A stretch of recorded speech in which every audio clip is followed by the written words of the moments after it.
Pathological classification यानी deposition of the calcium salt in tissues other than the osteoid and the enamel. दो distinct type pathological classification के हैं, dystrophic classification and metastatic classification. Dystrophic classification होता है dead and degenerated tissues में, इनमें normal calcium metabolism होता है और नॉर्मल सीरम कैल्शियम लेवल्स होते हैं। मेटास्टैटिक क्लासिफिकेशन होता है अपेरेंटली नॉर्मल टिश्यूज में, it is associated with derange calcium metabolism and hypercalcaemia.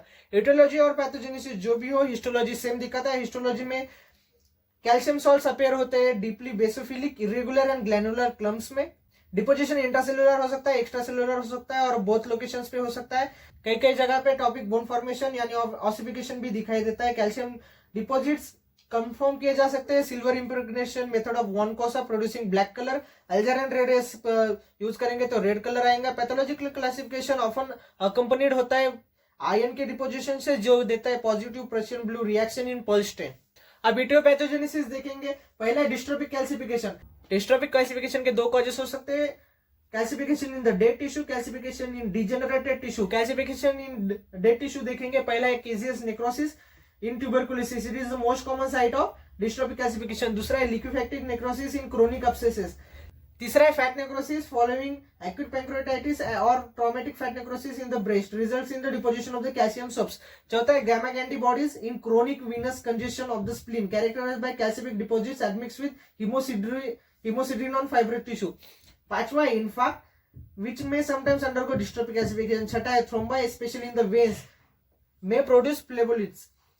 सातवां है hematomas in the vicinity of the bone में अंडरगो डिस्ट्रोफिक कैल्सिफिकेशन। आठवां है डेड पैरासाइट लाइक हाइड्रेटेड cyst, schistosoma eggs and cysticercosis. नौवां है calcification in the breast cancer detected by mammography. And 10वां है congenital toxoplasmosis involving the central nervous system. अब example देखेंगे calcification in the degenerated tissues में। पहला है डेंस वोल्ड स्कार में undergo hyaline degeneration and subsequent calcification. दूसरा है एथेरोमास इन द आओर्टा एंड कोरोनरीज। तीसरा है Monckeberg's sclerosis shown calcification in the tunica media of the muscular arteries in the elderly people. चौथा है stroma of the tumours such as uterine fibroids, breast cancer, thyroid adenoma, goitre. पांचवा है सम tumours में दिखाई देता है सामोमो बॉडीज और calcospherites such as in meningiomas, papillary serous cyst adenocarcinoma of the ovary, papillary carcinoma of the thyroid. Sixth is cysts which have been present for a long time may show calcification in their wall. Example epidermal or pilar cyst.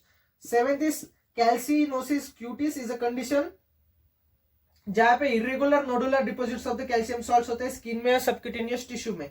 8 is senile degenerative changes अकोम्पनीड हो सकते हैं dystrophic calcification से, जैसे कि costal cartilages में, tracheal and bronchial cartilages में, pineal gland in the brain.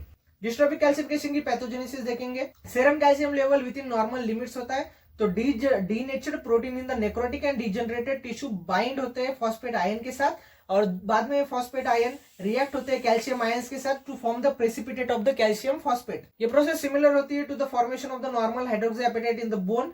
दो phases involve करते हैं, initiation and the propagation. Initiation में कैल्शियम फॉस्फेट के precipitate begin to accumulate in intracellularly in the mitochondria और extracellularly in the membrane bound vesicles. दूसरा है propagation in this phase in which mineral deposits in the initial phase are propagated to form the mineral crystals. अब देखते हैं metastatic calcification की इथियोपैथोजेनेसिस। यह होता है नॉर्मल टिश्यूज में ड्यू टू हाइपरकैल्सीमिया, तो दो कंडीशन में हो सकता है, excessive mobilisation of the calcium from the bone या फिर excessive absorption of the calcium from the gut. Excessive mobilisation of the calcium from the bone के कॉजेस देखेंगे तो एक तो हो सकता है हाइपर पैराथायरॉइडिज्म में which may be primary such as due to parathyroid adenoma और secondary such as from parathyroid hyperplasia और chronic renal failure की वजह से। दूसरा है बोनी डिस्ट्रक्टिव लीजन हो सकते हैं मल्टीपल माइलोमा और मेटास्टेटिक कार्सिनोमा के। तीसरा prolonged immobilisation of the patient जिससे डिस्यूज एट्रोफी होगी बोन की और हाइपरकैल्सीमिया हो जाएगा। Excessive absorption of the calcium from the gut के कॉजेस देखेंगे। पहला है हाइपर विटामिनोसिस डी जिसकी वजह से इंक्रीज कैल्शियम अब्जॉर्प्शन होगा। दूसरा है milk alkali syndrome caused by the excessive oral intake of the calcium in the form of the milk and administration of the calcium carbonate treatment में peptic ulcer के। तीसरा है hyper calcaemia of the infancy is another condition in which metastatic calcification में occur. अब sites देखेंगे metastatic calcification की। ये normal tissues में हो सकता है but affect following organs more commonly. Kidneys में specially at the basement membrane of the tubular epithelium in the tubular lamina causing nephrocalcinosis. दूसरा है लंग्स में specially in the alveolar walls. तीसरा स्टमक में on the acid secreting fundal glands. चौथा है blood vessels में specially in the internal elastic lamina. पांचवा है कॉर्निया में छठा है साइनोवियम ऑफ द जॉइंट्स में causing pain and dysfunction. Pathogenesis देखेंगे मेटास्टैटिक कैल्सिफिकेशन का।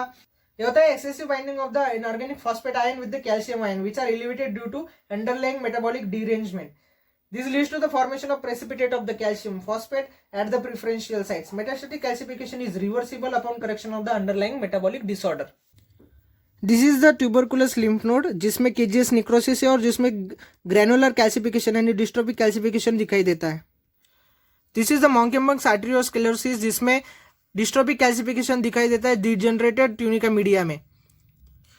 This is the example of metastatic calcification in the tubular basement membrane in nephrocalcinosis due to hypercalcemia.